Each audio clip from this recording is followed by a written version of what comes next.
पूरा एम है कि बच्चों को साइंस में मोटिवेट किया जाए। मतलब आपका जो बीएसएमएस होगा वो किस फील्ड में होगा वो आपके इंटरेस्ट के ऊपर डिपेंड करता है, ना कि आपकी रैंक या कट ऑफ के ऊपर डिपेंड करता है। जो डीएस है ये यहाँ की एक ब्रांच है, बट इसमें मेजर या माइनर नहीं ऑफर होगा। Where tomorrow science begins today, कल की साइंस हम लोग आज यहाँ बनाते हैं। नमस्कार बच्चों, क्या हाल चाल। मेरा नाम है अंकित कुमार और इस वीडियो में हम लोग एक बहुत बढ़िया कॉलेज के बारे में बात करने जा रहे हैं। एक बेहतरीन सा कॉलेज जो कि हमारे भारतीय सरकार द्वारा पुणे में स्थापित किया गया है। It has been established in Pune.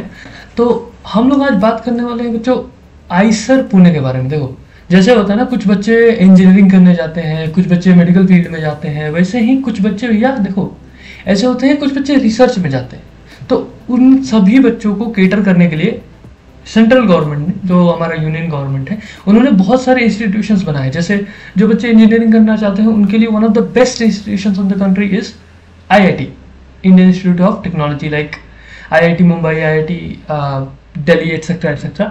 और एम्स होते हैं मेडिकल फील्ड वालों के लिए। वैसे ही जैसे मतलब उसके अलावा भी देखो भैया, आप मैनेजमेंट कोर्सेज के बारे में देख लो, तो उनके लिए जैसे IIMs होते हैं, तो वैसे ही इंस्टीट्यूशंस जो बच्चे रिसर्च फील्ड अपनाना चाहते हैं, जो बच्चे रिसर्च में जाना चाहते हैं, अपना कैरियर देखते हैं आगे, उनको हेल्प करने के लिए भारतीय सरकार ने भारतीय विज्ञान शिक्षा एवं अनुसंधान संस्थान की स्थापना करी है। 7 आइजर्स हैं, Indian institute of science education and research. 7 IISERs हैं पूरे भारत में, जिसका होल एम है मतलब बच्चे वहाँ अपना करियर तलाशे। जैसे क्या होता है, आप देख लो इंजीनियरिंग के एग्जाम्स में बहुत सारे बच्चे अपेयर करते हैं, मेडिकल एग्जाम्स में बहुत सारे बच्चे अपेयर करते हैं, राइट। तो सभी इंस्टीट्यूशंस का अलग अलग एम है। तो वैसे ही हमारे आइसर्स का क्या एम है, हमारे आइसर्स का एम है कि बच्चों को बेसिक साइंसेस, जो नेचुरल साइंसेस होती हैं, जैसे physics, chemistry, maths, biology, earth and climate science, कुछ लोग हिस्ट्री को भी या फिर साइंस एंड सोसाइटी को भी, सोशियोलॉजी को भी, एटसेट्रा एटसेट्रा, इन सभी चीज़ों को नेचुरल साइंसेस में या बेसिक साइंसेस में गिनते हैं। तो हमारा इन आइसर्स का एम है कि बच्चों को इन नेचुरल साइंसेस में आगे बढ़ाया जाए और इन नेचुरल साइंसेस में उनको रिसोर्सेज प्रोवाइड करें, ताकि ये बच्चे आगे चल के उसमें अपना पाथ ढूंढे और उसमें बेहतरीन काम करें। मतलब देखो, ज्यादा पुराना इंस्टीट्यूशन नहीं है, 20 इयर्स अराउंड हुए होंगे इसको। हाँ, हालांकि हम लोग इसके बारे में और डिटेल्स इन स्लाइड्स में जानेंगे, लेकिन मैं ऐसे ही बता दे रहा हूँ। ये इंस्टीट्यूट जो है ना, वो अपने आप में ही one of the best institution है कंट्री का, ठीक है। मतलब आपको ऐसी फैसिलिटीज मिलेंगी रिसर्च करने के लिए जो आपने नॉर्मल BSMS या नॉर्मल BSc MSc इसमें सोचे नहीं होंगे। So top class labs, top class faculty, जो चाहो आपको मिलेगा, ठीक है। तो चलो इस बढ़िया से इंस्टीट्यूशन की बात करते हैं हम। देखो, Indian institute of science education and research Pune जो है, इसका एक बढ़िया सा टैगलाइन है। जो मेरा इंस्टीट्यूट है, तो मैं टैगलाइन की ऑब्वियसली इसके हर एक चीज़ की बड़ाई करूंगा ही, बट लेकिन इस वीडियो में मैं कोशिश करूंगा कि मैं एक न्यूट्रल पॉइंट ऑफ व्यू, एक एस्पिरेंट के पॉइंट ऑफ व्यू से सोचने का प्रयास करूं। क्योंकि एक बैक द टाइम में भी एक एस्पिरेंट ही था जो कि मतलब देखना चाहता था कि हाँ, ये इंस्टीट्यूट है तो कैसा इंस्टीट्यूट है, इससे चल के मुझे क्या अपॉर्चुनिटीज मिलेंगी, कितना एक्सपोजर मिलेगा, एक्सेट्रा एक्सेट्रा। तो मैं as a student of IISER Pune या फिर as a part of IISER Pune अपने आप को इमेजिन ना करते हुए एक स्टूडेंट की तरह सोचता हूँ और एक स्टूडेंट की तरह ही बताता हूँ आपको कि कैसा इंस्टीट्यूशन है। तो सबसे पहले भैया इंस्टी का इंट्रो देख लेते हैं हम लोग। इंस्टी इंट्रो, करेक्ट। तो इंस्टीट्यूट का इंट्रो हम लोग देखते हैं। तो देखो भैया, नाम है इसका Indian institute of science education and research Pune. इसका टैगलाइन है जो कि मेरे को काफी अच्छी लगती है, वो है where tomorrow science begins today, कल की साइंस हम लोग आज यहाँ बनाते हैं। ये आइसर पुणे की टैगलाइन है। क्या मतलब, अब देखो, यहाँ से एक टैगलाइन से ही आपको इनका जो प्रोस्पेक्ट है और जो इनका एम है वो आपको दिखता है कि कल की साइंस हमें आज यहाँ बनानी है। That's it. देखो भैया, dedicated to development in natural sciences, natural science में इनको डेवलपमेंट करनी है। जो बेसिक साइंसेस है, physics, chemistry, maths, bio etcetera etcetera, है ना, उनमें इनको डेवलपमेंट करनी है। उसके बारे में ये हमारा सारा पूरा इंस्टीट्यूट है, ठीक है। 2006 में एस्टेब्लिश हुआ था। इसके साथ ही एक और आइजर एस्टेब्लिश हुआ था, आइजर कोलकाता। कोलकाता में भी एक इंस्टीट्यूट है, आइजर ही है, तो वो उसके साथ एस्टेब्लिश हुआ है, ये Indian institute of science education and research Pune, Pune का जो आइजर है उसके साथ में एस्टेब्लिश हुआ है, दोनों सेम साल में ही लगभग एस्टेब्लिश हुए हैं। NIRF रैंकिंग देखो, रिसर्च है, रिसर्च में मैं बात करता हूँ 29 है, जो कि मैं पर्सनली NIRF रैंकिंग, मेरा पर्सनल ओपिनियन है कि मैं नहीं मानता, क्योंकि देखो यार NIRF रैंकिंग में बस वो रिसर्च को कंसीडर नहीं करते, वो कैंपस एरिया पता नहीं और अनगिनत चीज़ों को, लाइक फॉरेन स्टूडेंट्स कितने आ रहे हैं, ये वो फलाना ढिमाका बहुत चीज़ें कंसीडर करते हैं। तो मैं पर्सनली NIRF रैंकिंग को कॉलेज की रैंकिंग की तरह, मतलब कॉलेज का जो अपना क्या बोलते हैं उसको, इमेज है, उसको NIRF रैंकिंग से जज नहीं करता। तो खैर डेटा है तो मैं बता देता हूँ, it is just 29, it's NIRF ranking is 29 research में। इसके डायरेक्टर है अभी current doctor Sunil S Bhagwat, यहाँ के डायरेक्टर है, ठीक है। चलिए ये देखो एक प्यारी सी फोटो मेरे को मतलब बहुत अच्छी लगती है, इसका जो फ्रंट गेट है हमारा, जो बानेर गेट है उसकी फोटो है ये, हमारा जो बानेर गेट है ना उसकी फोटो है ये, मुझे पर्सनली काफी अच्छी लगती है। अरे देखो ना कितनी बढ़िया लगी ये फोटो एकदम, है ना। चलो देखो, अब देखो सबसे पहली बात कि भैया पुणे में है, ठीक है, मतलब पुणे बढ़िया शहर है, महाराष्ट्र का महाराष्ट्र का एजुकेशनल हब है पुणे, ठीक है। लेकिन ये जगह, ये चीज कहाँ लोकेटेड है? जैसे आइजर कोलकाता की बात करूं मैं, तो आइजर कोलकाता भैया, नाम आइजर कोलकाता है लेकिन वो लोकेटेड भैया कल्याणी में है, जहाँ पे एम्स कल्याणी है ना, वहां पे लोकेटेड है। तो ऑब्वियसली आप लोकेशन के बारे में थोड़ा अच्छे से बताओ। तो देखो कनेक्टिविटी के बारे में हम लोग बात करते हैं, इसकी कनेक्टिविटी के बारे में हम लोग बात करते हैं। देखो एड्रेस इसका देख लो, नोट कर लो, देख लो, डॉक्टर होमी भाभा रोड, पाषाण, पुणे, इतना इसका pin code 411008, doctor Homi Bhabha road, Pashan, Pune. 7 kilometre from Pune junction, Pune में रेलवे स्टेशन है जो शिवाजी नगर में है, वो वहां से ये 7 किलोमीटर की डिस्टेंस पे। तो आप समझ लो कि सिटी से काफी कनेक्टेड है, ये सिटी से क्या है, काफी कनेक्टेड है। 7 किलोमीटर डिस्टेंस कोई बड़ा बात नहीं होता, ठीक है। 15 kilometre from Pune international airport, international airport जो पुणे का है यहाँ से, वो 15 किलोमीटर है। Located right in the city, मैं रह चुका हूं, मैं खुद यहाँ का हूं, तो मैं आपको बता रहा हूँ एकदम सिटी में है ये।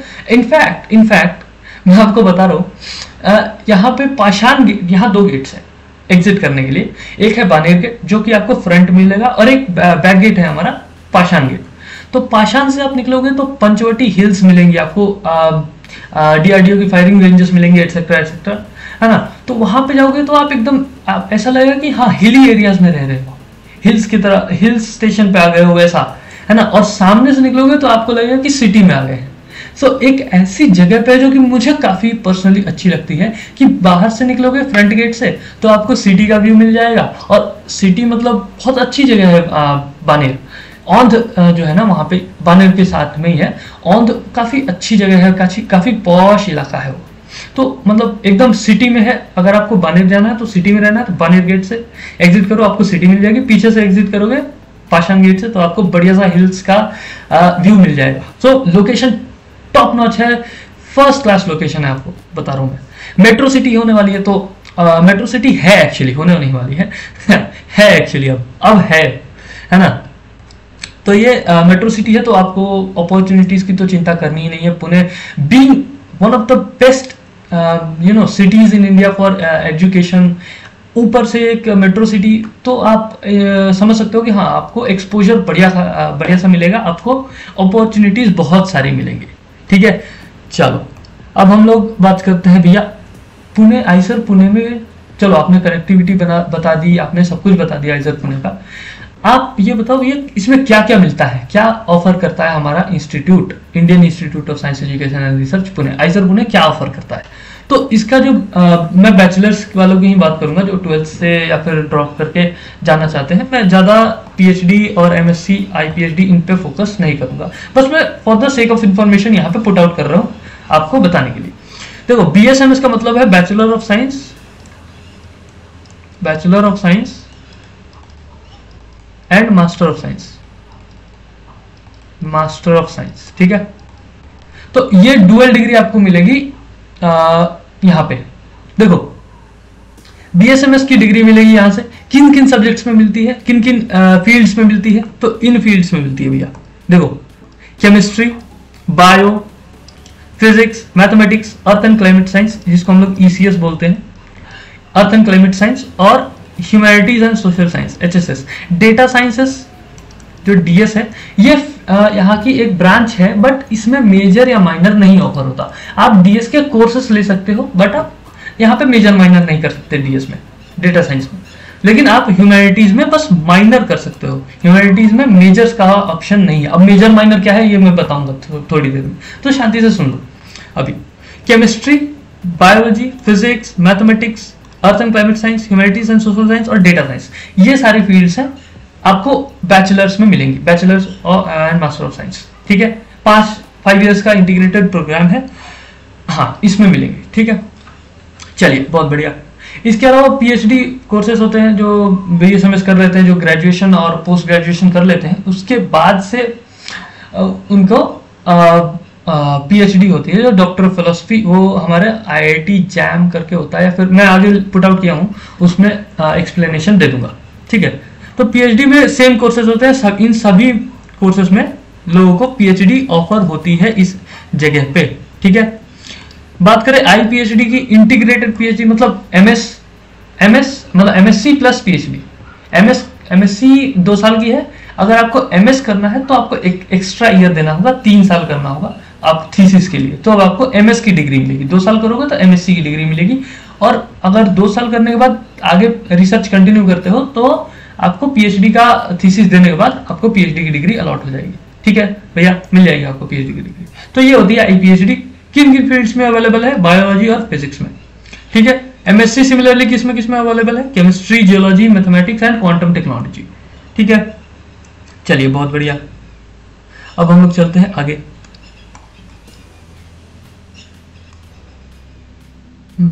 जी थोड़ा सा गड़बड़ हो गया था। हाँ जी, तो स्ट्रीम्स ऑफर्ड वगैरह बता दिया आपको। हाँ, अब मैं बताने जा रहा हूं, देखो टोटल सीट्स कितनी है, सीट्स और मेजर माइनर क्राइटेरिया जो मैं बोला था आगे मिलेगी आपको, वो मैं बताने जा रहा हूं। ठीक है, तो देखो टोटल नंबर ऑफ सीट्स है BSMS में 288, 288 सीट्स ऑफर होती हैं आइजर एप्टीट्यूड टेस्ट, जिसके थ्रू हमारा कॉलेज एडमिशन लेता है बच्चों का bachelors and master of sciences के लिए। उनमें टोटल नंबर ऑफ सीट्स 288 है। ठीक है, डन। ठीक है, total number of seats in MSc PhD, MSD इसलिए हो गया, MSc और PhD मिक्स हो गया, चलो कोई नहीं। MSc PhD और IPHD इन सभी की सीटें फिक्स नहीं है, क्योंकि देखो डिपार्टमेंट वाइज आपका सिलेक्शन होता है। करेक्ट, आपको एक स्पेसिफिक डिपार्टमेंट के लिए ही अप्लाई करोगे अगर आप उन हायर डिग्रीज के लिए जा रहे हो तो उन डिपार्टमेंट में जो सीटें होती हैं वो फिक्स नहीं होती, वो चेंज होती रहती, इसलिए मैंने यहाँ पे डेटा पुट आउट नहीं किया है।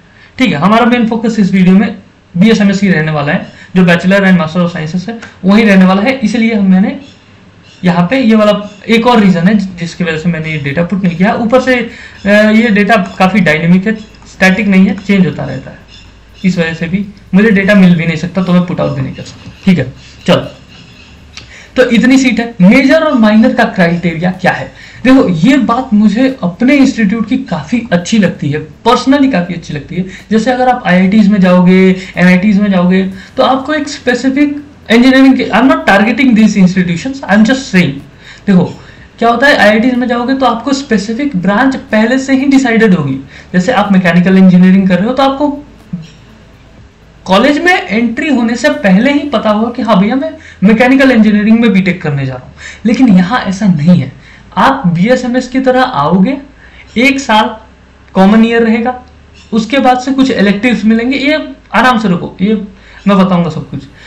उसके बाद से आपको खुद अपने इंटरेस्ट के हिसाब से चूज करने का मौका मिलेगा कि आप फिजिक्स में जाओगे, आप केमिस्ट्री में जाओगे, आप बायो में जाओगे, आप मैथ्स में जाओगे, आप ECS में करोगे मेजर, आप मतलब आपका जो BSMS होगा वो किस फील्ड में होगा, वो आपके इंटरेस्ट के ऊपर डिपेंड करता है, ना कि आपकी रैंक या कट ऑफ के ऊपर डिपेंड करता है। ये बहुत अच्छी बात लगती है। और देखो अगर आप साइंस में जा रहे हो, आप रिसर्च करने जा रहे हो, तो सबसे पहली चीज जो मैटर करती है वो आपका इंटरेस्ट मैटर करता है। अब मैं आपको फिजिक्स में मेजर्स करने के लिए लगा दूं, मान लो लेट से, और आपको फिजिक्स में इंटरेस्ट ही नहीं है, आपको बायो में इंटरेस्ट है, तो आप तो फंस जाओगे यार, आपको मजा ही नहीं आएगा काम करने में, तो आप क्या करोगे रिसर्च में।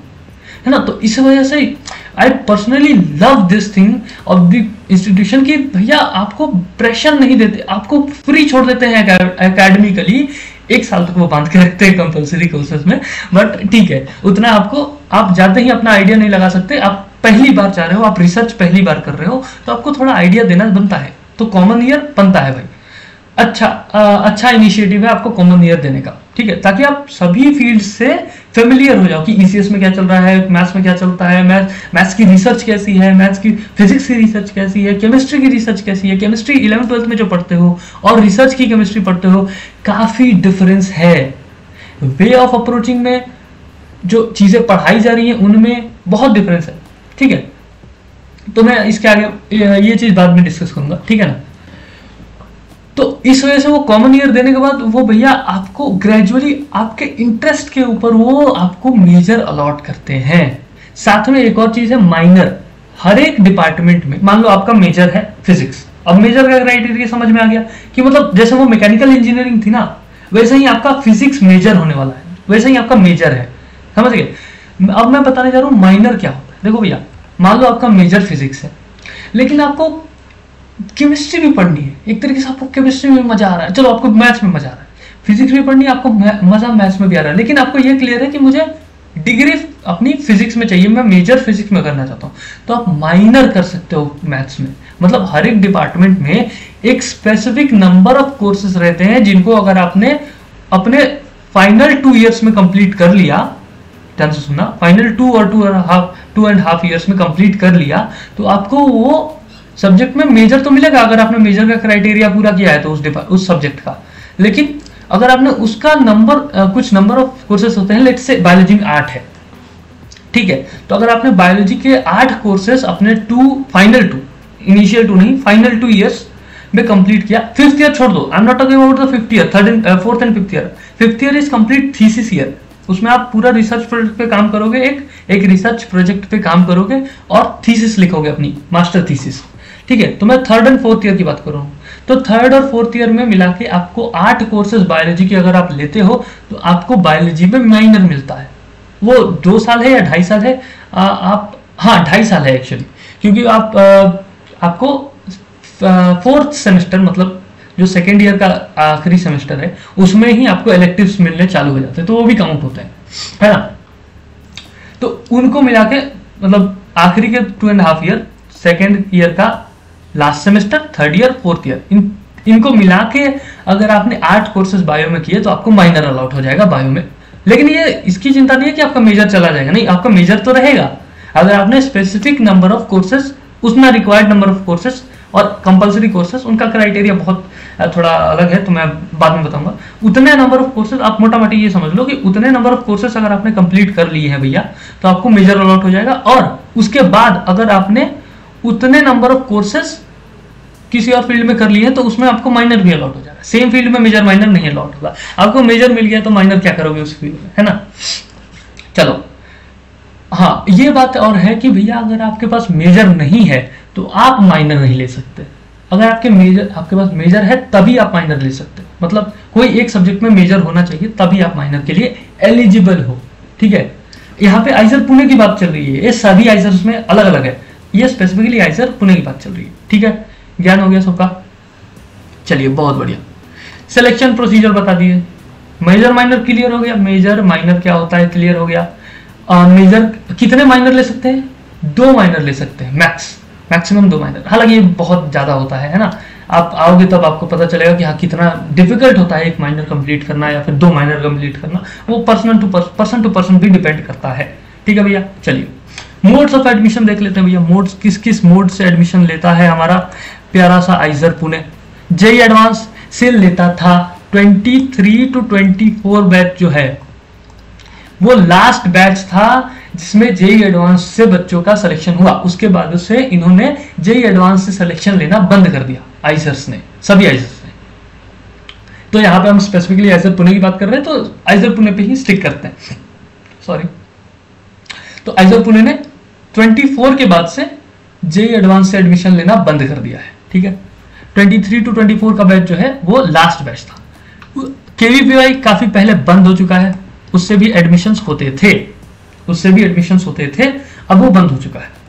अब 100% जो सीट्स हैं वो एक एग्जाम से ली जाती हैं जिसका नाम है आइजर एप्टीट्यूड टेस्ट, IAT। अगर आपको इस एग्जाम के बारे में स्पेसिफिक डिटेल्स चाहिए then you can comment down below, मैं उस पर भी अगर आप लोग बोलोगे तो वीडियो बना दूंगा, ठीक है भैया। अगर आपको उसके बारे में भी इंफॉर्मेशन चाहिए तो वेरी गुड, ठीक है।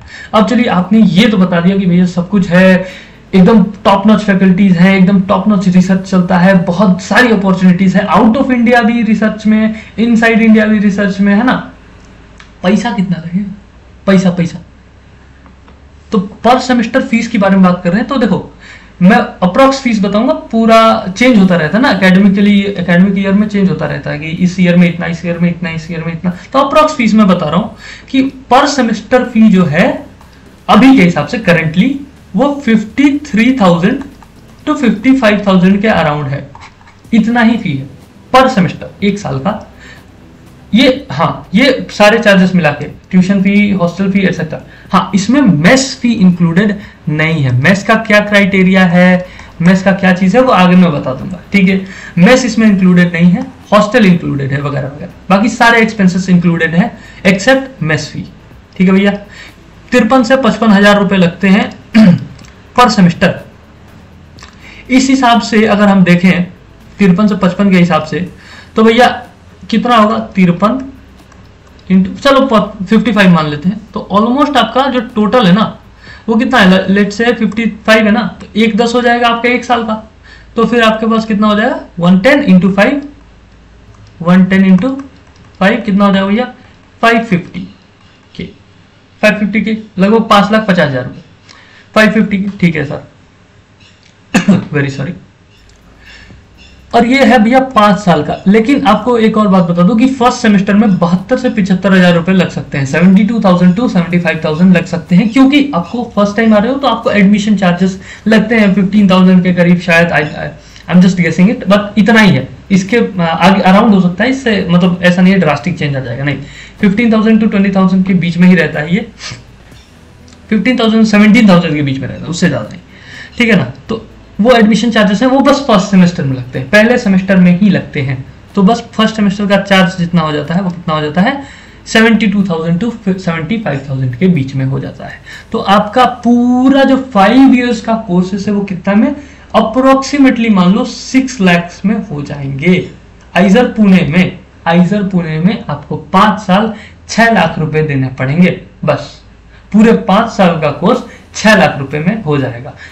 ये काफी कम है इफ यू कंपेयर IITs और NITs, करेक्ट, आप भी जानते हो आई गेस, है ना। तो 6 लाख एक्सेप्ट मेस फी, ये मेस फी इंक्लूडेड नहीं है। तो आगे चलते हैं, उसके बारे में मैं बता दूंगा मेस फी वगैरह के बारे में। तो फीस का फंडा क्लियर हो गया, लगभग आप मान लो 6 लाख, हद से हद 6 लाख लगेंगे 5 साल की डिग्री कंप्लीट होने में, ठीक है, डन। चलो भैया, मतलब कॉलेज इतना चार्ज करेगा आपसे। उसके लिए तो मतलब बहुत सारे स्कॉलरशिप्स भी होते हैं, इंस्पायर की स्कॉलरशिप होती है जो आपको हेल्प करती है। आपके स्टेट वाइज बहुत सारे स्टेट गवर्नमेंट्स बहुत सारे निकालते हैं चीजें जो कि बच्चों को अपनी फी पे करने में हेल्प करते हैं। जैसे कि बिहार गवर्नमेंट की बात कर लें तो मैं बिहार गवर्नमेंट की बात करता हूं, तो वहां पे एक बिहार स्टूडेंट क्रेडिट कार्ड है, बिहार स्टूडेंट क्रेडिट कार्ड है जो कि उनको 4 लाख के अराउंड कुछ देता है, लोन की तरह देता है, काफी कम इंटरेस्ट पे एक्चुअली, क्योंकि गवर्नमेंट स्कीम है एक, तो उनको बच्चों को हेल्प करती है वो चीज क्या करने में, अपनी फी पे करने में। उसके अलावा NSP है ना, NSP है, ये भी पैसे देती है बच्चों को, ये स्कॉलरशिप देती है। BSCC क्या है, ये लोन देती है बच्चों को, बहुत ही मिनिमल अमाउंट ऑफ इंटरेस्ट पे, ठीक है ना। लेकिन NSP क्या है, स्कॉलरशिप देती है, पैसा खुद से देती है बच्चों को। ये समझ में आ गया। स्टूडेंट लाइफ कैसी है आइजर पुणे की, ये काफी इंटरेस्टिंग सेक्शन है और काफी अवेटेड सेक्शन होगा, आई नो, है ना। तो देखो भैया, स्पोर्ट्स के बारे में बात करते हैं। स्टूडेंट लाइफ देखो मुझे तो काफी अच्छी लगती है। रिसर्च के मामले में थोड़ी सी हेक्टिक हो सकती है, पर्सन टू पर्सन हेक्टिक आप बोलोगे, डिपेंड करता है ऑब्वियसली आपके ऊपर कितना स्ट्रेस है, आप कितना स्ट्रेस को झेल सकते हो और किस तरह से आप मैनेज कर सकते हो, पर्सनल कैपेबिलिटीज होती हैं। तो आप इस पे बात नहीं कर सकते उतना जनरली, है ना, क्योंकि वो पर्सनल एबिलिटीज के ऊपर डिपेंड करता है। करेक्ट, ठीक है सर। अभी हम लोग स्पोर्ट्स के बारे में बात कर लेते हैं। स्पोर्ट्स देखो, 4 badminton court indoors, badminton courts indoor है, एक आउटडोर और एक indoor basketball court, 3-4 table tennis TT tables हैं, 3-4 टीटी टेबल्स हैं, आई डोंट नो 3 है या 4 है, ठीक है ना। Some common rooms also have TT tables, मतलब जो हॉस्टल होता है ना उसमें हर एक फ्लोर पे कॉमन रूम्स होते हैं, तो उनमें भी कुछ रूम्स में टीटी टेबल्स है।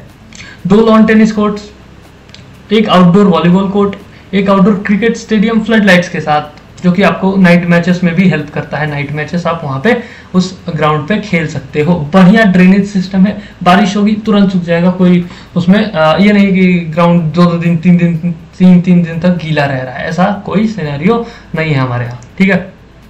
एक फुटबॉल ग्राउंड है, एक फ्रिस्बी ग्राउंड है, मैं इसको लीजर ग्राउंड मानता हूँ आई गेस, लेकिन फ्रिस्बी एक बहुत अच्छा स्पोर्ट है ना, तो मैं उनकी फीलिंग्स हर्ट नहीं करना चाहता, लेकिन एक फ्रिस्बी ग्राउंड मतलब एक पूरा लार्ज एरिया है फुटबॉल ग्राउंड के साइज का ही, जो कि जहाँ पे बच्चे फ्रिस्बी खेलते हैं और कुछ लोग फुटबॉल भी खेलते हैं, तो एक तरीके से लीजर ग्राउंड है, मैं मानता हूँ लीजर ग्राउंड है वो, जो कि इंस्टीट्यूट आगे चल के कोई और स्पोर्ट डेवलप करने में यूज कर सकता है, ठीक है। चलिए, फिलहाल के लिए वो फ्रिस्बी ग्राउंड है।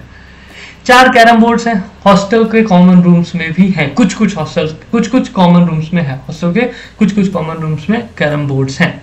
एक खो खो ग्राउंड है और सारे के सारे एथलेटिक्स इक्विपमेंट्स आपको मिल जाएंगे, चाहे वो जैवलिन हो, चाहे वो शॉट पुट हो, चाहे कुछ भी हो, आपको एथलेटिक्स के लिए सभी इक्विपमेंट्स मिल जाएंगे आइजर पुणे में, तो इसके लिए निश्चिंत रहो। स्पोर्ट्स के लिए तो आप निश्चिंत रहो, हर एक स्पोर्ट मिलेगा, स्क्वाश छोड़ के, है ना, स्क्वाश, हाँ चेस अब मैं मेंशन नहीं किया, बट वो है, बहुत सारे स्पोर्ट्स हैं, तो आपको स्पोर्ट्स की कमी नहीं होगा, आपको जो खेलना है खेलो। आइजर पुणे में ये है कि आपको जो खेलना है खेलो, मतलब बहुत ज्यादा फ्रीडम है हमारे यहाँ पे, जो मैं आगे चल के आपको बताऊंगा, क्योंकि मैं एक आइजर पुणे का स्टूडेंट हूँ, तो आपको पता हो सकता है, मैं आपको एक मतलब आपको समझ में आ सकता है कि हाँ, जो बंदा खुद उस इंस्टीट्यूट का है वो ज्यादा अच्छा बता सकता है उस इंस्टीट्यूट के बारे में, है ना। चलो, तो मैं आगे चल के और भी चीजें आपको बताऊंगा। देखो भैया, कैंपस एरिया 98 एकड़ है। अब यहाँ पे मैं एक स्टार लगाना चाहता हूँ, ध्यान से सुनना, इसके आगे कहानी है। मतलब देखो, क्लब्स है बहुत सारी, मैं बताऊंगा इसे स्लाइड के एंड में ही बताऊंगा।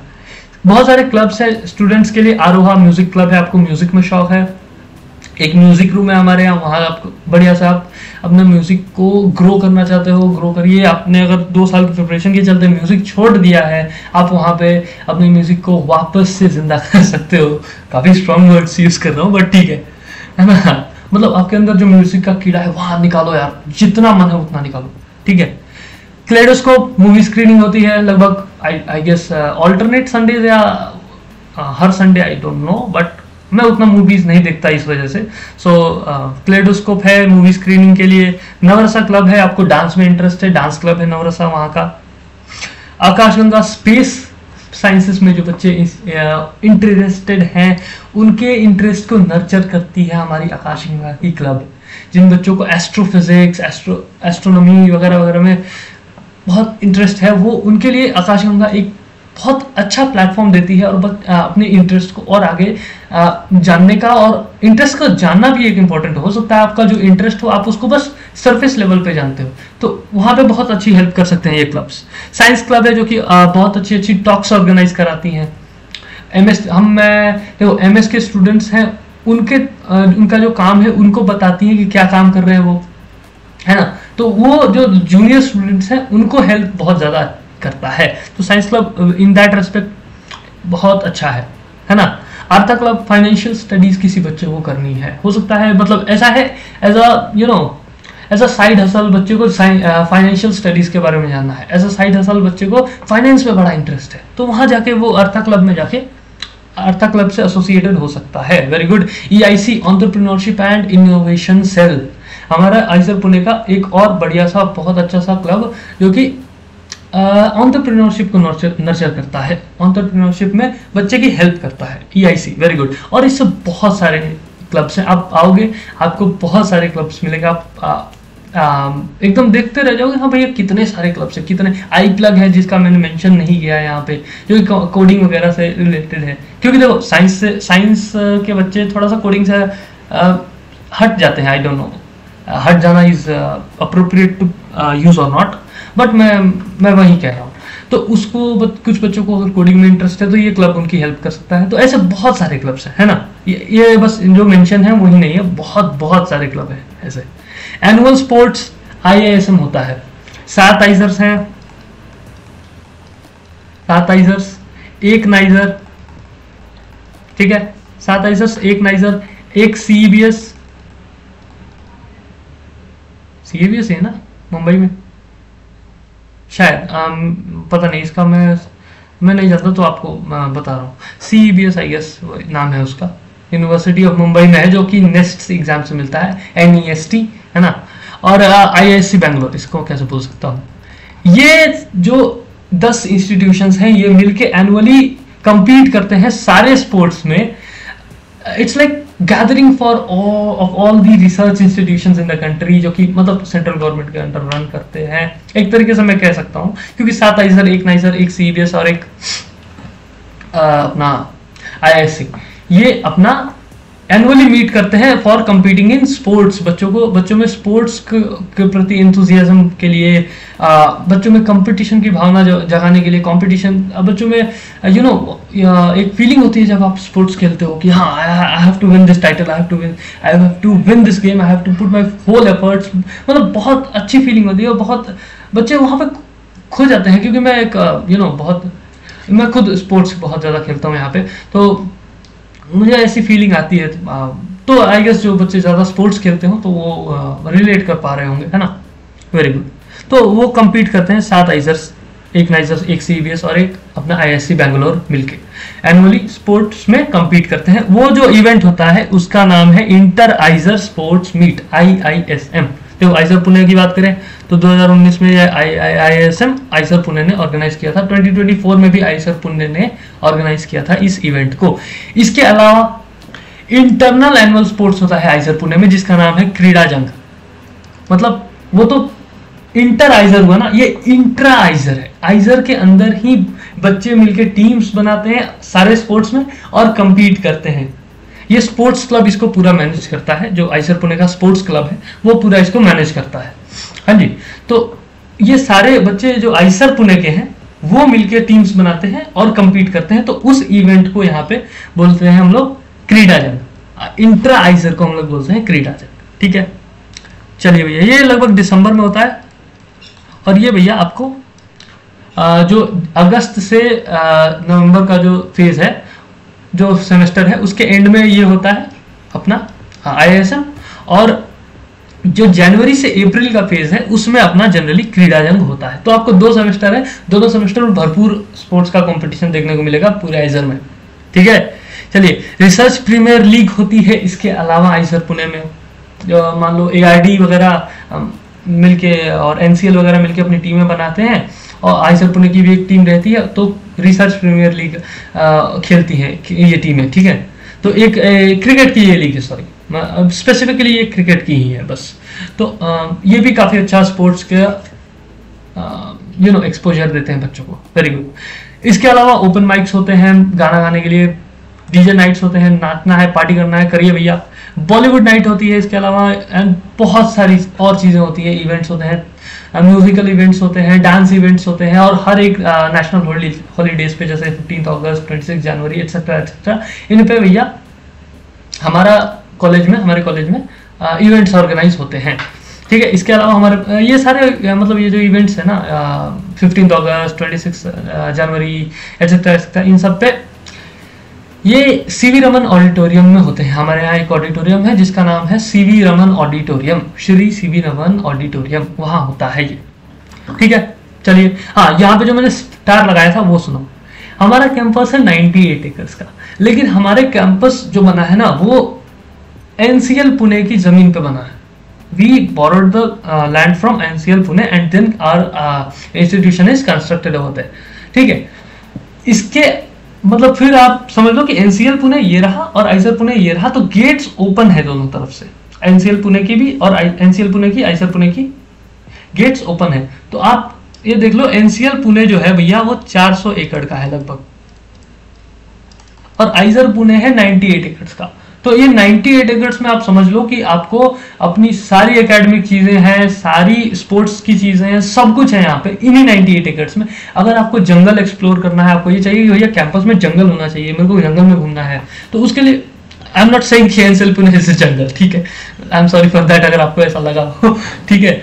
तो मैं मतलब मेरे को नेचुरल चीजें एक्सप्लोर करनी है कैंपस में रह के ही, तो आप एनसीएल पुणे के गेट के थ्रू आप जा सकते हो, एनसीएल पुणे पूरा एक्सप्लोर कर सकते हो, 400 एकड़ है, कंप्लीट एक्सप्लोरेशन कर सकते हो अगर आपका मन करे तो। आई डोंट नो अगर आपका मन करेगा या नहीं, आपको आने के बाद में ये आप खुद ही जान जाओगे, ठीक है। तो इस हिसाब से अगर मैं बात करूँ तो 498 एकर्स है हमारा कैंपस इन अनऑफिशियल वे, ठीक है ना, अनऑफिशियली हमारा कैंपस जो है 498 एकर्स का है, ठीक है। ये अब ये देखो यही चीजें जो है ना, ये आपको जो रह चुका है बंदा वो बता सकता है। चलो अब बात करते हैं भैया फेस्ट की। हमारे यहाँ कौन कौन से फेस्ट होते हैं। हमारा जो एनुअल फेस्ट है उसका नाम है कारवां। कारवां बनता चला है ना, कारवां हमारा एनुअल फेस्ट है, उसका नाम है। ये हमारा एक क्लब भी है कारवां, वो कराता है। हमारा जो कारवां क्लब है वो ऑर्गेनाइज कराता है इसको, हमारा इवेंट का, हमारा जो एनुअल फेस्ट है वो हमारा क्लब ऑर्गेनाइज कराता है, ठीक है। आपको इसमें बहुत सारी चीजें देखने के लिए मिलेंगी। आपको कॉन्सर्ट्स मिलेंगे देखने को, आपको भैया क्या बोलते हैं, उनको क्या बोलते हैं यार, आई am not getting that word, stand up comedy, yes, stand up comedy भी मिलेगी आपको देखने को। बहुत सारी चीजें हैं, आपको सिंगिंग परफॉर्मेंसेस, आपको डांस परफॉर्मेंसेस, डिफरेंट कॉलेजेस के लोग परफॉर्मेंस देने आ सकते हैं, है ना। तो बहुत सारी चीज, जैसे 3 दिन का होता है। हाल ही में हमारा जो 1924 का कारवा हुआ था वो 3 डेज चला था। तो ऐसा ही चलता है ये, लगभग 3 दिनों तक पूरा एंजॉयमेंट आप करो यार, कोई रोक टोक नहीं है, ठीक है ना। तो ऐसे एक बार लोकल ट्रेन भी आई है हमारे यहाँ पे कैंपस में परफॉर्मेंस देने, local train. Stand up comedy की बात करें तो भैया पीयूष शर्मा है, पीयूष वर्मा है या पीयूष शर्मा है, पीयूष शर्मा ही है, वो आया था एक बार अपनी स्टैंड अप कॉमेडी के लिए, ठीक है ना। ऐसे बहुत सारे लोग आते रहते हैं, तो आप टेंशन मत लो कि कारवां, मतलब आप देख लो कारवां बहुत अच्छी है, एनुअल फेस्ट की तरफ आप देखो तो, है ना, ठीक है। चलिए, और हाँ एक और इंस्टीट्यूशन है बहुत अच्छा, आईआईटी बॉम्बे, है ना। तो वहां पे जो मूड इंडिगो होता है वो बहुत बड़ा फेस्ट है ना, करेक्ट। तो वहां पे आप पुणे से मुंबई जा सकते हो, वहां पे अटेंड करने क्या दिक्कत है ना, कितना पास में। आप देखो कहीं और से जाओगे तो टाइम लगेगा, आप पुणे से जा सकते हो मुंबई आईआईटी बॉम्बे का एनुअल फेस्ट अटेंड करने। तो ऐसे बहुत सारी चीजें हैं। यहाँ पे भी एनुअल फेस्ट होता है, लेकिन आईआईटी बॉम्बे का annual fest is like one of the largest fest of Asia, college fest of Asia I guess. तो बहुत भारी चीज होती है वहां पे, तो आप वहां का भी चीज एंजॉय कर सकते हो easily as compared to other institutions के बच्चे, करेक्ट, ठीक है। चलिए ये बात तो हो गई एनुअल फेस्ट की। रिसर्च एंड फैकल्टी की बात करते हैं। टॉप नॉच रिसर्च, आइजर पुणे आप खुद ही जानते हो रिसर्च का इंस्टीट्यूशन है। बहुत सारे बच्चे यहाँ से पीएचडी के लिए one of the best institutions में गए हैं ऑफ द वर्ल्ड, है ना। MIT, ऑक्सफोर्ड, हार्वर्ड, कुछ भी ले लो, दे आर देयर, है ना। तो रिसर्च की बात करें, one of the best research labs with top notch instruments. Research labs आइजर Pune की अगर आप देखोगे तो आई डोंट थिंक इतना बढ़िया इंस्ट्रूमेंट्स BSMS में आपको कहीं और मिलेंगी if you go to IISER Pune और any of the IISERs, because वो स्पेसिफिकली रिसर्च के लिए ही डिजाइन किए गए हैं। So one of the best instruments आपको मिलते हैं, आपको स्टार्टिंग से ही उनका एक्सपोजर मिलना चालू हो जाता है, इतने बड़े बड़े इतने अच्छे अच्छे इंस्ट्रूमेंट्स का यूज करने का, है ना। ऑब्वियसली आप सुपरविजन में ही करोगे बट स्टार्टिंग में, बट आपको एक तरीके से उन चीज़ों को पता चलेगा कि हाँ भाई ये इंस्टीट्यूशन है, ये इंस्टीट्यूशन में ये इंस्ट्रूमेंट्स हैं जो ये काम करते हैं, करेक्ट, ठीक है। तो one of the best research labs है सभी। आपको अगर मौका मिले तो अगर आप पुणे के ही हो तो आप आके घूम सकते हो, अगर आपका कोई जान पहचान का आइजर पुणे में है तो, correct. One of the best research labs हैं, बढ़िया इंस्ट्रूमेंट्स, कोई डाउट नहीं है। Undoubtedly one of the best researchers of the country जो आपको पढ़ा रहे होंगे, जो आइजर पुणे में स्टूडेंट्स हैं, जो आइजर पुणे में रिसर्चर्स हैं, जो आइजर पुणे में रिसर्च एसोसिएट्स हैं, जो फैकल्टीज हैं, one of the best in India हैं अगर आप रिसर्च की बात करें तो। मतलब देखो आप फैकल्टीज जो हैं अभी करंट साइंटिस्ट हैं, फैकल्टीज जो है ना, मतलब जो current scientist in the country है, वो आपको पढ़ाएंगे आपके बैचलर्स में। One of the best scientist of the country will be teaching you in your bachelors. So आप देख लो कि एक्सपोजर रिसर्च के मामले में कितना मिलने वाला है इस इंस्टीट्यूट में। Correct. Many faculties have worked outside of the country in top institutes of world like MIT, Oxford, Harvard, etc. तो एक तरीके से डेटा ही पुट आउट कर रहा हूँ। फैकल्टीज तो undoubtedly one of the best है ऑफ द कंट्री। हॉस्टल की बात करते हैं। आप लोग अब जमीन पे तो नहीं रहोगे, है ना, मतलब खाली जमीन पे तो रहोगे, जमीन पे ही रखना, बट हॉस्टल में रहोगे ना। ऐसा नहीं है कि वैसे खुले आसमान के भी नीचे रहोगे, है ना, कुछ लोग रह सकते हैं। ठीक है, चलो हॉस्टल की बात करते हैं। डबल ऑक्यूपेंसी रूम्स है, मैं BSMS की बात कर रहा हूँ। डबल ऑक्यूपेंसी रूम्स है, single occupancy from 5th year. 5th year से के स्टार्ट से आपको सिंगल ऑक्यूपेंसी के रूम्स मिलने स्टार्ट हो जाएंगे। 4th ईयर तक आपको डबल ऑक्यूपेंसी में रहना होगा। ठीक है भैया, 5th ईयर से आपको सिंगल ऑक्यूपेंसी रूम्स मिलेंगे। रूम्स में काफी ज्यादा स्पेस है, बहुत ज्यादा स्पेस है। एक बड़ी सी विंडो है, एक पूरा वॉल ही समझ लो ना आप, आधा वॉल, एक वॉल जो है बहुत बड़ा, उसका आधा विंडो है। मतलब फिर आप ऐसा नहीं होगा कि सफोकेट हो जाओगे, ऐसे सांस ही नहीं आ रही है, नहीं नहीं अच्छा व्यू आएगा, अच्छी हवा आएगी। और अब देख लो यार, इंस्टीट्यूट्स का जनरली AQI बढ़िया होता है, तो हवा बढ़िया होने वाली। ठीक है, और पुणे की AQI वैसे भी बहुत कम है। ठीक है, तो रूम में बहुत सारा स्पेस है with large sized windows. One common room for each floor along with a common room for the entire hostel on the ground floor. हर एक हॉस्टल के फ्लोर्स पे एक एक कॉमन रूम है, हर एक हॉस्टल के फ्लोर के लिए। अब ऐसा नहीं है कि आपका, अगर आप 8th फ्लोर पे रहते हो तो आप 7th फ्लोर का कॉमन रूम यूज नहीं कर सकते, ऐसा बिल्कुल नहीं है। आपको जो कॉमन रूम यूज करना है वो करिए भाई, आपकी मर्जी है, आपका हॉस्टल है। आप ये नहीं है कि आपका हॉस्टल 1 है तो आप हॉस्टल 2 में जा ही नहीं सकते। ऑब्वियसली जा सकते हो, है ना, लेकिन रह नहीं सकते वहां पे। ऑलरेडी वो हम कोई रह रहा होगा तो आप कहाँ रहोगे, है ना। ठीक है, तो ऐसा नहीं है कि कुछ लोग, कुछ इंस्टीट्यूशन में ऐसा हो सकता है कि हाँ भैया नहीं जाने देते, नहीं ये हो सकता है, वो हो सकता है, कुछ रेस्ट्रिक्शंस होंगी। हमारे यहाँ नहीं, पूरा कॉलेज आपका है, पूरा कैंपस आपका है। ठीक है, चलो भैया, एक कॉमन रूम है ग्राउंड फ्लोर पे भी, जो कि मतलब पूरा हॉस्टल वहाँ पे, पूरा हॉस्टल के लिए वो स्पेसिफिकली डिजाइन किया गया है। ठीक है, बढ़िया स्पेस है वहाँ पे, और मतलब ठहरने के लिए, आपको आराम करने के लिए बहुत अच्छी जगह है वहाँ पे। ठीक है, उसके अलावा यहाँ पे हर एक फ्लोर्स पे कॉमन रूम्स हैं और सबके लिए हैं। ठीक है, ठीक है, किचन एरिया भी गिवन है हमारे हर एक फ्लोर पे। ठीक है, अगेन वही बात है कि आप किसी भी फ्लोर का कोई भी किचन एरिया यूज कर सकते हो। बोला ना, एकदम रेस्ट्रिक्शन है ही नहीं कॉलेज में। TT टेबल और कैरम बोर्ड्स, जैसा कि मैंने बताया, कुछ हॉस्टल्स में, कुछ हॉस्टल के कॉमन रूम्स में मिल सकते हैं आपको। ठीक है, अब आपको हॉस्टल रूम देखना भैया। हॉस्टल रूम तो आप बता रहे हो बहुत सारा स्पेस है, कैसे है, तो आप वेल वॉच दिस, इसलिए ये GIF लगाया है मैंने। ये देखो भैया, एक मिनट जाओ, हाँ यस सर, चलाने दो। ये देखो, आपको स्पेस जो बोल रहा था वो खिड़की देखो, हवा एकदम बढ़िया से आ रही है। ठीक है, तो ऐसा रूम रहने वाला है। पूरा स्पेस देखो, एक मिनट को मैं इसको पॉज करता हूँ जरा यहाँ पे। अब देखो, यहाँ कबर्ड है, यहाँ कबर्ड है, क्या आपको दिख रहा होगा, यहाँ कबर्ड है, यहाँ कबर्ड है, 2 चेयर्स दिए हुए हैं, टेबल दिया हुआ है, यहाँ पे पूरा पोर्ट्स दिए हुए हैं आपको। 2 और एरियाज रखे दिए गए हैं जहाँ पे आप बुक्स रख सकते हो। ये ऊपर का पूरा स्पेस दिया गया है आपको, बहुत सारा स्पेस है, तो आपको स्पेस की कमी नहीं है, इसलिए मैं बोल रहा हूँ। और रूम्स देखो ना यार, रूम्स भी कितने बढ़िया है, कितने बड़े हैं, आपको दिख ही रहे हैं। As compared to old institutions, वहाँ पे काफी रूम्स छोटे होते हैं। आप चाहे आप IIT बॉम्बे का, आप भैया आप IIT बहुत करते हो यार, उनको बहुत टारगेट कर रहे हो। नहीं, आई am not targeting any IIT और एनी इंस्टीट्यूशन, बट मैं बोल रहा हूँ कि जो पुराने इंस्टीट्यूशंस हैं, आई एम सेइंग जो पुराने इंस्टीट्यूशंस हैं, उनके कंपैरिजन में काफी अच्छा, काफी मॉडर्न इंफ्रास्ट्रक्चर है। 20 साल पहले बनाया, 20-22 साल, तो आप समझ ही सकते हो कि भैया इंस्टीट्यूशंस में जो इंफ्रास्ट्रक्चर होगा वो काफी मॉडर्न होगा। ठीक है, चलो भैया, मेस के बारे में बात कर रहे थे आप। मेस के बारे में, मेस आप बोल रहे थे इंक्लूडेड नहीं है, क्या है मेस का सिनेरियो, बताओ जरा। देखो भैया, प्राइवेट केटरर्स है, इंस्टीट्यूट आपका फुल्ली पब्लिक है, आपको पब्लिक है मतलब गवर्नमेंट के द्वारा रन किया जाता है, सब सेंट्रल गवर्नमेंट के द्वारा, सब कुछ सेंट्रलाइज्ड है। बट थिंग इज कि जो केटरर्स हैं उनका टेंडर्स निकलता है, टेंडर निकालती है इंस्टीट्यूट, और प्राइवेट केटरर्स आपको सर्व करते हैं इंस्टीट्यूट में। पे एंड ईट का सिस्टम है इंस्टीट्यूट में, हमारे पे एंड ईट का सिस्टम है। मतलब क्या हुआ, इसका मतलब समझाता हूँ। जैसे आप होटल्स में खाते हो ना, होटल्स में खाते हो, आप ढाबे पे खाते हो, तो क्या होता है, आप मील लोगे और आप पे करोगे, जितनी बार मील लोगे उतनी बार पे करोगे।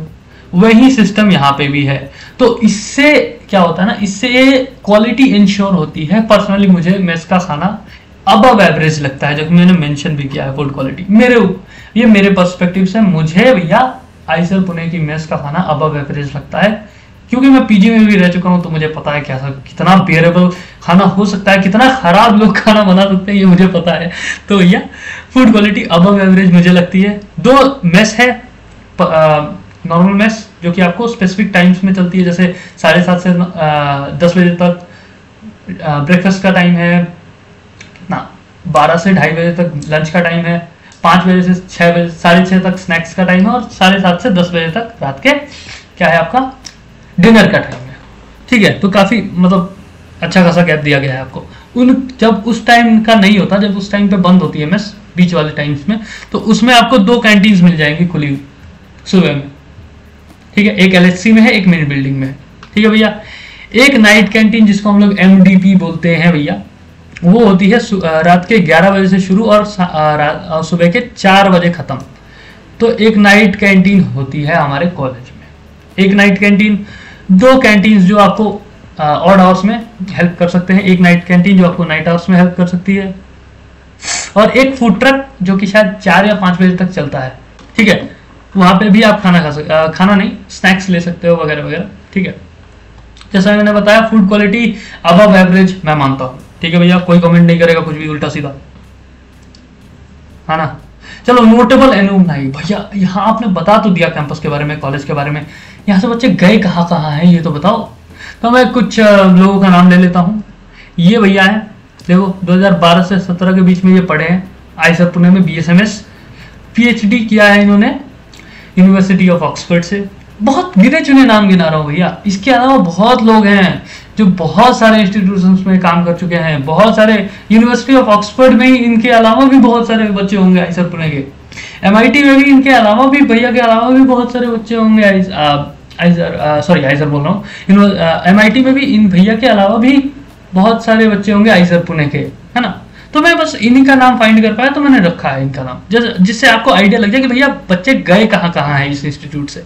जैसे मैं क्यों इंस्टीट्यूट्स का नाम बता रहा हूँ, क्योंकि देखो रिसर्च के बाद PhD ही बच्चे ज्यादा प्रेफर करते हैं। 70% ऑफ द स्टूडेंट्स क्या बोलते हैं ना, रिसर्च के बाद BSMS के बाद एक PhD करना चाहते हैं। तो इसीलिए मैंने यहाँ पे उन्हीं का नाम रखा है, इंस्टीट्यूट्स का नाम रखा है जहां से बच्चों ने PhD करी है। तो इन भैया ने देखो उल्साना नेशनल यूनिवर्सिटी से PhD करी है। 12 से 17 के बीच में भैया थे, यहाँ पे BSMS कर रहे थे। 2009 से 14 तक का जो है वहाँ यहाँ पे पढ़े हैं भैया, जो कि नेशनल यूनिवर्सिटी ऑफ सिंगापुर से अपनी PhD कर रहे हैं, और बहुत सारे इसके अलावा लोग हैं।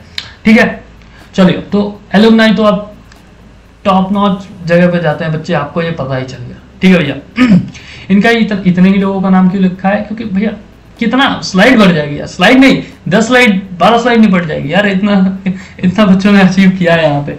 और मैं ये एग्जैजरेट नहीं कर रहा हूँ, ये रियल फिगर्स हैं। इतना मैं एस्टिमेट करता हूँ कि भैया 12-15 स्लाइड्स बढ़ जाएंगे इसे लिखने में। ठीक है ना, और मैं बिल्कुल एग्जैजरेट नहीं कर रहा हूँ। एक और चीज कुछ मिसलेनियस चीजें आपको बताता हूँ। हमारे यहाँ भैया रैगिंग नहीं है, एकदम रैगिंग के खिलाफ सख्त मनाही है हमारे इंस्टीट्यूट में। आप फर्स्ट ईयर के हो तो आप 4th ईयर के साथ भी बातें कर सकते हो अच्छी सी। मतलब क्या होता है ना, बहुत से इंस्टीट्यूशंस में बहुत सारे इंस्टीट्यूशंस में कि आप सीनियर से नजरें बचाते हो कि भैया ये सीनियर दिख ना जाए मेरे को, ये कहीं देख ना ले। मेडिकल कॉलेज में खासकर मेरा मानना है, ये पर्सनल ओपिनियन है, ये पर्सनल चीजें हैं जो मैं सोच रहा हूँ। ठीक है, अगेन एक डिस्क्लेमर देना जरूरी है। ठीक है ना, तो यहाँ पे जो फर्स्ट ईयर है वो 4th ईयर पे बात कर सकता है, 5th ईयर से भी बात कर सकता है। और हमारे यहाँ एक कल्चर है, हम किसी को सर या मैम नहीं बुलाते, हम भैया या दीदी बुलाते हैं, भैया दीदी। और दूसरी चीज कि अगर आप लैब्स में काम करोगे ना, कुछ लैब्स में ये भी होता है कि भैया दीदी भी नहीं बोलना है, आपको नाम से बुलाना है उनको, चाहे वो 4th ईयर के हो, चाहे 5th ईयर के हो, चाहे 3rd ईयर के हो, आप क्यों ना 2nd ईयर में हो, आप उनको नाम से बुलाओगे। But this is a culture of some labs, lab to lab ये डिपेंड करता है। बट जनरली हम लोग कैंपस में भैया दीदी बुलाते हैं। क्लियर है सर या मैम? नहीं बुलाया जाता हमारे कैंपस में, ठीक है।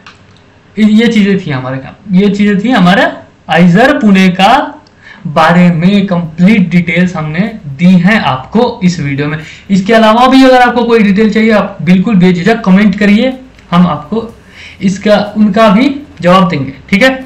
चलिए भैया, धन्यवाद मुझे सुनने के लिए इतने देर तक, बहुत सारा धन्यवाद मेरी तरफ से, थैंक यू। ठीक है भैया, अब मैं जाता हूँ, tata bye bye, take care, good night, और स्टडी करिए, पढ़ाई करते रहिए, ताकि आप भी एक ऐसे इंस्टीट्यूशन में कभी ना कभी दाखिला ले सके, ठीक है। तब तक के लिए सी यू, बाय बाय।